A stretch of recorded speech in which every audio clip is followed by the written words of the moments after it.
শনিবার রাত ঠিক 11:30 বেজে গেছে। আমি সবই শুতে যাব, সেই সময় এই বিভীষিকা কাণ্ডটা হয়। ভুতুর কান থেকে হঠাৎ এই রকম ভাবে ব্লাড বেরোচ্ছে। কেন বেরোচ্ছে, কি ব্যাপার, কিছুই আমি জানি না। কিন্তু আমি যুদ্ধ করতে করতে এমন একটা পাথর হয়ে গিয়েছি, সেই পাথরের আর কোনো ভাঙার জায়গা নেই। মানে শত কিছু মারলেও যদি পাথর ভেঙে যায়, আমি পাথরের থেকেও বহুত গুণ শক্ত হয়ে গিয়েছি। সঙ্গে সঙ্গে রেডি হয়ে স্কুটিটা নিয়ে দুটো বাচ্চাকে নিয়ে বেরিয়ে পড়লাম। কারণ এটা হয়ে গেছে আমার কাছে একটা রোজকার বিষয়। রোজকার জীবনে বাঁচার জন্য আমাকে লড়াই করতে হবে। ওদের সমস্ত কষ্ট, বিশেষ করে ভুতুর এই দিনের পর দিন চোখের সামনে একটার পর একটা এই ভয়ানক কষ্টগুলো আমাকে দেখতে হবে। আমার মনটাকে শক্ত রাখতে হবে, আমাকেই ওকে হসপিটাল নিয়ে যেতে হবে, আমাকেই সব কিছু করতে হবে। তো সেই জায়গায় দাঁড়িয়ে আমি এতটাই শক্ত হয়ে গিয়েছি যে ওইটা দেখার পরে যখন আমার হাত পা প্রচণ্ড লেভেলে কাঁপছে, আমি কিছুই বুঝতে পারছি না যে কেন এইটা হলো বা কী বৃত্তান্ত। আমি কিন্তু মনটাকে শুধু শক্ত করে গাড়ি চালাতে পারছি না। তখন সবাই আশা করি জানো রাতের দিকে প্রচণ্ড লরির চাপ হয়ে যায়। কিন্তু হ্যাঁ, আমাকে বেরোতে হয়েছে, কারণ আমি দিনের শেষে ভুতুর বাবা, আমি দিনের শেষে ভুতুর মা। তাই ভুতুকে বাঁচাতে গেলে বা আমার ছেলেকে বাঁচাতে গেলে আমি ভেঙে পড়লে আমার দুটো সন্তানের কেউই বাঁচবে না। যারা বাইরে থেকে দাঁড়িয়ে প্রত্যেকটা মুহূর্তে আমাকে বিচার করো বা আমার মতন সিঙ্গেল মাদারদেরকে বিচার করো, তাদেরকে শতকোটি প্রণাম জানাই যে তোমরা আমাদেরকে এত সুন্দরভাবে বিচার করো।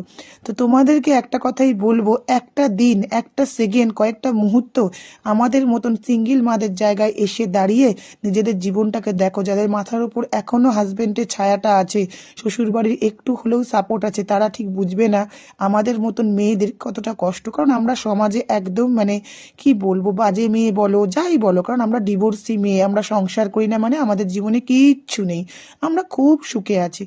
তো দেখতেই পাচ্ছ ওখানে পৌঁছেও গিয়েছি। গিয়ে কিন্তু একদম দেখো চারিদিকে এতটাই ফাঁকা, সেখানে গিয়েও ভয় লাগছিল যে আমি একটা মেয়ে এই দুটো বাচ্চাকে নিয়ে এত রাত্রে, তখন প্রায় 12টা বেজে গেছে, এমার্জেন্সিতে ঢুকছি।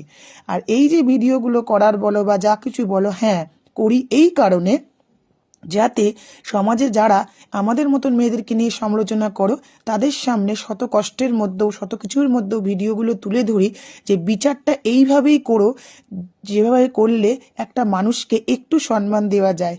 তো দেখতেই পাচ্ছ যখন আমি ঢুকলাম, তারপরেই ওখান থেকে আমাকে টিকিট করতে পাঠিয়ে দিল। তো সেখান থেকে টিকিটটা করার পরে, মানে টিকিটটা করতে যাচ্ছি, টিকিটটা করে দেওয়ার মতনও কিন্তু কেউ নেই।